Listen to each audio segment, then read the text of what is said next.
All right, everyone, it's time for a very, very funny story here. It's also disturbing, but mainly funny because of who it involves, as you read in the title. Long story short, Cenk from the Young Turks, Buffalo Man himself, I guess, is his new moniker. Cenk had a blog back in the early 2000s. We're talking almost 15 years ago. In all honesty, it was a long time ago. Where he said all sorts of sexist things. Some gems include, hey, women have a genetic defect because they don't put out enough. By the third date, I expect, to slit my tongue inside, basically. Saying various unkind and generally sexist things about people. And his excuse for this, and this is the this is the whopper of the century. His excuse: I was a Republican at the time. Now I've seen the light, like I'm a liberal now. So I apologize. In his defense, the one thing I can defend him on is he did take ownership for it and didn't try to claim that the blog was somebody else's. Somebody else wrote that in my name. It wasn't me. He didn't try to make an excuse on that. So that's to his credit, I suppose. But everything else is it's total hypocrisy. It's total projection. Here's the big problem with the virtue signalers of the so-called left. And it's not really the left, it's the neoliberals. They're constantly trying to browbeat others. Anytime someone disagrees with them, you criticized a female Democrat, so you're a sexist. Which is, of course, total nonsense, but that's the label they will try to give you. You spoke with an identitarian, so you're like a Nazi enabler. If not an actual skinhead yourself. They do this constantly. You're offensive because you said something 10 years ago that was you told one dirty joke. That's a problem. You're the rapist, you're the sexist, you're the Nazi, you're controlled by Russia, you're a shill, you're a bot, whatever. Constant projection, and it almost inevitably seems that people who virtue signal like this Dems are literally real racists. I know that that's something that the alt-right has had a joke about now for several years. It's literally projection. They're seeking to cover themselves up. The thing is, I think psychologically they feel bad about their own bigotry, so they seek to exonerate themselves by making a big deal about it, trying to atone in one hand, and on the other trying to normalize by casting it upon others. They have bigoted beliefs. They're a sexist, so they'll call you a sexist for saying something that they could mildly construe as sexism, even though they actually have much more literalistic sexist beliefs. Like Cenk, in this blog, expresses beliefs that any rational individual would consider sexist in nature. Piggish. It goes well beyond, you grab her by the pussy. Cenk had a field day with that. Our president's, he's basically a rapist saying these things. And that was years ago too, Cenk. Lest we not forget, that was years ago. It was also, while Trump was a Democrat. Is he going to turn around and use the same goofy excuse? And he's talking about being a sugar daddy. You're talking about groping drunken women at Mardi Gras now. Isn't it you who constantly says, women can't consent if they're not totally sober? And you're a sexist, by the way, if you disagree. Well, then I guess you're a total sexist by your own standards. This happens over and over. Now, the Justice Democrats, which are a progressive, an actual leftist movement, earlier tweeted out they were calling for him to resign. They were like, we would be hypocrites if we didn't. Because, we call on others, embroiled in such things to resign or be, fired. So we're going to do the same to Cenk. I'm not 100% sure, but at last note, I think a couple people had said they took the post down. If that's the case, I have a feeling that a call was made. I don't think they thought it up and said, we're going to take it down. I don't think they did that on their own volition. I think somebody else with a bigger, more powerful organization behind them, the Young Turks, leaned on them to do that. Not that it's going to do any good. Cenk came out and apologized and made a total excuse. Anyone taking that excuse seriously doesn't have their head screwed on right. He's got a morbid obsession with this topic, and it's projection. When he says, those Republicans, they're all they're all sexist and racist and stuff. Okay, we now know that it's actually Cenk that says this sort of stuff on the sexist side. Can we also speculate there's a possibility on the race side as well? Yes, we can. It's quite logical to actually make that connection. It's just like a Ted Hager. Ted Hager, I've mentioned him before in this context. Famous anti-gay, anti-drug pastor of, I think, the late 80s. Very famous, a lot of books, still writes them. Actually, still is a pastor, oddly enough, although I think his congregation is much diminished. Still a millionaire, actually, still makes a lot of money. Sort of a faith healer, a charlatan. That was his big thing. Being gay is a sin. Doing drugs is a sin. Those were his forte issues. The big social issues of the age were the ones he fixated on. Not so much the witchcraft angle on it. He didn't get as much into the satanic panic as like maybe a Popoff or something.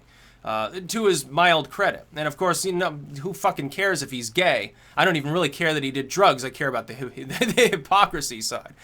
And then he gets caught with a gay hooker smoking meth. It's pure projection. He felt bad about, you know, something he actually cared about, or he was seeking to deflect. Like it's a psychological defense mechanism. Oh, I don't want to get found out for doing this thing people won't like, so I'll become like an anti-gay crusader, basically. So when Cenk spends an inordinate proportion of his time talking about a single issue, which is, hey, sexist Republicans, we're going to talk about the Billy Bush tape for the 5th time. There's a reason, I think, psychologically for that, when that's the only thing that he's talking about. Now, we've got to remember, and there's a difference between, of course, caring about an issue and having a morbid level of fascination with it. It's like, is it the only thing they talk about, or, you know, one of only a few things, or is it more generalistic and it's just an interest? With Cenk, I think it's more the former. And there are others that are like this. Look, there have been people on the right, essentially, who will do the same thing, like Mr. Family Values. Every Christmas is a war on Christmas, is a war on the nuclear family. Bill O'Reilly himself, what was he doing all that time? The same fucking thing. It's the same thing. It's really funny, too. It's not so funny, you know, the physical actions. But I think with O'Reilly, I think he was just settling out for inordinate sums after, like, making dirty calls to people. I don't think he ever actually like groped anybody up, which is, it's good. And Cenk, also, the only time he's talking about that is like drunken Mardi Gras, but he was probably sauced too. And also, it's funny because when you talk about the Billy Bush tapes, what was one response that Cenk and other neoliberals had? Oh, well, you know, Trump is a dirty guy, but, you know, he couldn't actually get any action. Nobody could find him attractive. Well, you're bragging about much the same thing, Mr. Cenk. You're saying much the same thing in this blog of yours. What does that say about you? It's like, did you also get slapped in the face 24 times because everyone who you were groping, it was like involuntary? Or were they just so drunk they didn't realize who you were, and so they actually said, oh, maybe this dude's okay. Yeah, I think one of those things probably explains the situation a little bit more than, oh yeah, I got so much tail on Mardi Gras. I'm not sure that I believe that, Cenk. Did you look like a lot different, you know, 15 years ago? Maybe, okay, but I'll give you the benefit of the doubt. You didn't look like Cenk back then. I think the Young Turks should fire him. I think he should step down. I think if he doesn't, then they take a hit as far as their ratings go. Look, this is the funny part. The Young Turks, Cenk, there's a picture of him meeting with like YouTube CEO. He rubs elbows with the social media people. The Young Turks, really above all other semi-independent groups, really did become the chosen ones of alternative, but not actually alternative media. Like all these sites, you know, they're definitely, Cenk is definitely a priority creator. Let's just say that. Shouldn't be, but is. And then they're doing this sort of stuff. It's ridiculous.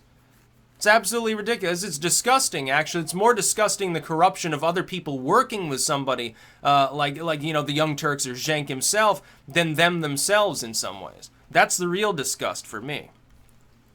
But I just thought it was funny to see the excuse he tried to use. I was a Republican at the time. Yeah, so I was a pig. Okay, so you took your soy supplements and you calmed back down, basically. You turned into a liberal, started eating more tofu, and it decreased your sex drive. So you're admitting that that's a real thing. You know, is he going to pull a reverse Alex Jones? Like Alex Jones, he comes out and says, "Buy super male vitality," and it's like it's supposed to like make you more strong and up your testosterone, take the iodine and stuff. You know, you're gonna be feeling great. Like you'll be 70 years old, be swinging through the trees like Tarzan. Just trust him.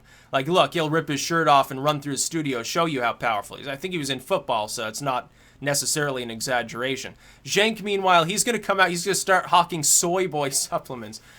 Take your new soy supplements and then buy the Cenk-sized chastity belt. You need a microscope to see it. This just shows me how...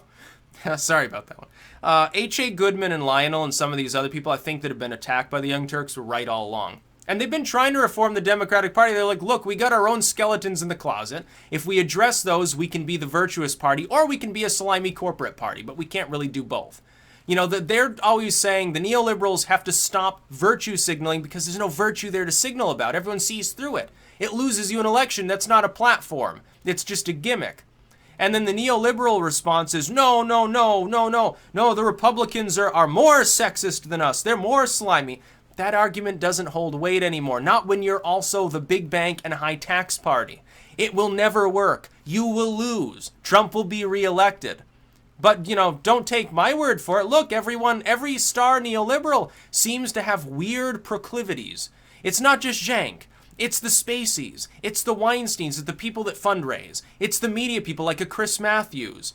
Or that dude who got suspended for not fact-checking. That's the problem. It's not even just the politicians. It is the Conyers and the Franken. But it goes beyond that. And it matters more almost when it's a Democrat or a neoliberal, a partisan on the so-called left who's not even really leftist, because you're the ones that virtue signal about that constantly. Look, there are some people, if the Democratic Party was worth voting for, they'd consider voting for the Democratic Party, myself included. But right now it's not. Right now, the face of the Democrats is whining Hillary and sexist Cenk. That's the Democratic Party of today. Why would anybody vote for you? When all you can do is ramble about women's rights while apparently having a blog some years ago about how women's rights be damned, basically. Oh, yeah, Mardi Gras was great.